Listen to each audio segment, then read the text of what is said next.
Okay, I wanted to share a tip with you on how to get a good cover stitch on the bottom of your hem, and this can be pretty much on any hem, a t-shirt or a skirt line or anything. And so just about any time in my sewing career that I've thought of something that would make things easier, it's always basting. And what we're going to do is we're going to use our longest stitch, and on this machine it's a 5.0. Then I've turned my tension down to 3, so I want it loose, and I'm going to baste right along the edge of the seam here, and the idea is to have a guideline for when I go to the cover stitch. I can basically put my 2 needles on each side of it, and that will give me a perfect looper around this edge, like you see on some of the commercially produced products when they use the computerized cover stitch machines. So what we'll do is just sew a basting stitch, long basting stitch, loose. Again, we're using it as a guide, and some of the machines will only go to 4, so let me take mine down to 4. And we'll go all the way around the hemline, then we'll take it over to the cover stitch machine and we'll do the hem, and I'll show you that process, and then we'll remove the basting stitch. So let me get started here. I'm going to go at the slowest speed. Use some magnifying glasses or whatever you have to do, but you want to make sure that stitch stays right on the edge, real close to the edge of that seam.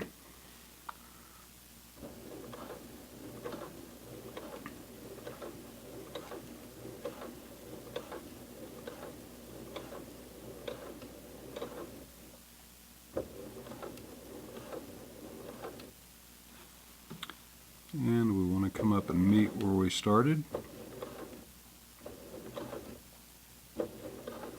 And just go 1 stitch over it, and you should be good. Okay, so there you see our basting stitch, and on the other side that will be our guideline for when we go around and we do our cover stitch. So we'll split that with our needle on our cover stitch, and the result is we should have the loops on this side, and then we'll come back and remove the basting stitch. So let me move over to the cover stitch machine. I'll show you that process next. Okay, we're at the cover stitch machine now, and I've got my seam set under the presser foot with the needles spreading the basting stitch. So what I'm going to do is I'm going to sew all the way around with my cover stitch, and I'm going to straddle the basting stitch as I do it. So just take your time, go slow, and if you need some magnifying glasses of some sort on to see it closely, feel free to do that. But it's not speed here, it's getting the accuracy. And when we're finished, we'll pull the basting stitch out, and you'll see the results. That the cover stitch, the loops on the back, will be right on the edge of the fabric if everything goes as planned. So here we go. Find my threads.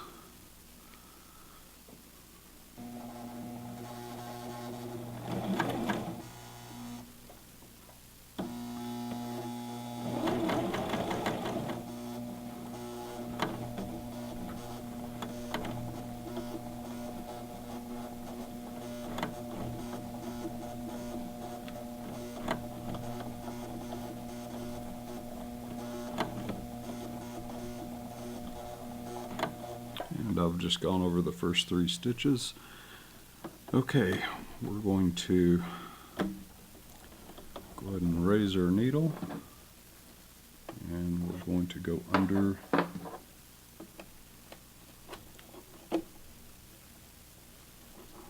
the fabric here. I'm sorry, I should say under the foot, and pull the threads.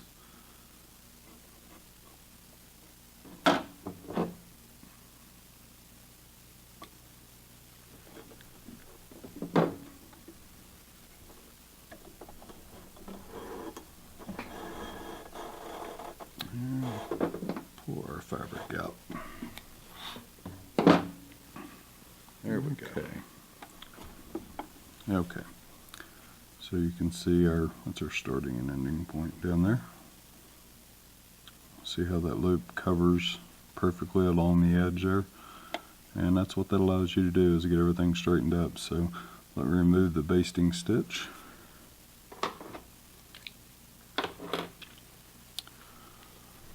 Fairly easy to do since these stitches are loose. Get a seam ripper and start ripping them out.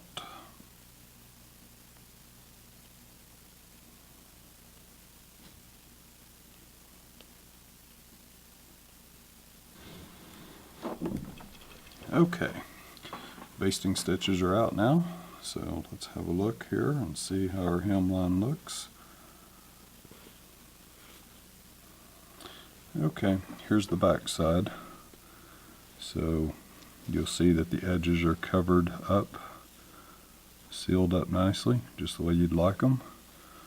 And I know the thread matches, so it's kind of hard to see the front side, but there are the stitches along the front line.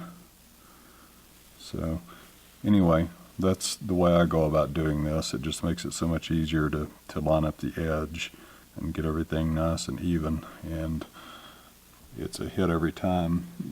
When you remove the front side first of your basting stitch, and then on the back side find a place where it's high and clip it, and you can literally pull one side out and then you can pull the other side right out. So the most time consuming part is pulling the front side out, and if you've straddled it, it's easy. But if you've happened to hit a couple of them really close, be very careful with your seam ripper when you go in to get your basting stitch, because you may accidentally grab a hold of your hem stitch.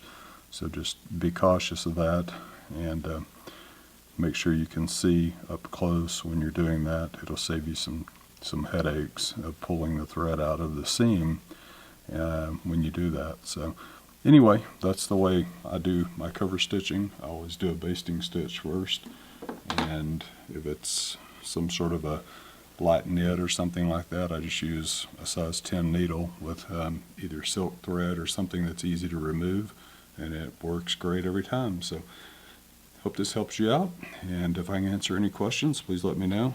I think it's pretty well self-explanatory, so hopefully you can give it a try and it'll help you out. Take care.